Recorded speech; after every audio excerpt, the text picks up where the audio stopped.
Let's go over a quick routine to improve your thoracic mobility, your mid-back, your rib cage, something that's really restricted and can cause problems either above or below it. So I'm going to start with the foam roller. What I'll do is just traditional rolling up and down, get some pops and cracks into the back. Start with that, real simple. It's like a primer for what's to come. Now I'm going to do targeted extension. So this is where my butt stays on the ground, and I'm going to hinge over the foam roller. So I'll cradle my head. It's like a little bit of a reverse crunch. So I just lean back over it. I can go maybe do 3 or 4 or 5, work my way up. Especially if you feel like an area is a little bit more restricted, spend a little bit more time there. And I always like to work breathing. So I'll take a breath in and then out, extend all the way over. I can work flexion in the same regard. So now I'm going to curl my spine up over the roller. Or maybe start in flexion, roll up and down. I'm not yanking at my head, I'm just using the spine to get there. But key point, work breathing, hinge over the foam roller at specific spots. Then I'll flip over, we're gonna work rotation. So we'll do what's called an open book. Have that foam roller on the ground, top leg's up here. And I use the bottom arm to just fixate the knee there. Same thing, hand behind the head. I'll reach this way, try to touch elbow, and then I'm gonna open up, try to touch elbow on other side. I can really reach with one arm, go this way, open up. The key is I'm keeping my lower body still. I'm just moving through this region here.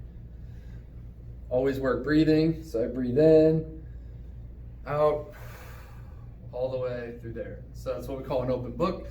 Next thing we'll do is we're gonna go into quadruped position and work on a common exercise called a cat-camel. We're gonna give it a little bit of a twist. So basically, a cat-camel, I'm going to work on flexion, arching up, extension, arching down like that. I breathe in, and then I exhale. So now, one thing we find, even just doing the exercise, but in general in movement, people are gonna have a harder time moving at certain spots in their spine. That's where we wanna target, okay? So for example, for me, my mid area, I'm pretty decent at rounding. That's basically how I sat growing up. Extension's a little bit tough for me. So I will try to get more of that extension at that spot. Now this is where having a mirror helps because you can really see where you need to work. So I can focus mid-back extension, flexion. Let's say I work my upper back. So I'm gonna work flexion there, extension there.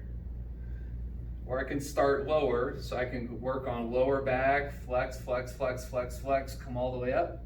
And so we can go step by step. So here, pelvis, low back, low back, low back, mid back, all the way up, all the way up. And then same thing, extend all the way down. So it takes a little bit of practice to get used to that. So focus the cat-camels. The last thing we'll do is just more of an active base rotation. So we're staying in the same position. We're gonna do what are called reach backs. So I can have my hand behind. I'm gonna rotate up, down, up, down. So what I'm trying to do is not get out of position. So it's like I'm in a box and the rotation's just happening through here. I can do the same thing all the way down. I can remove the hand and actually open up. And then the last thing is a reach under. So if I'm up here, now I'm gonna reach all the way down and around. And you can combine the two, obviously. So work breathing as I come all the way down. I can hang out here, take some breaths. Come back up, okay? So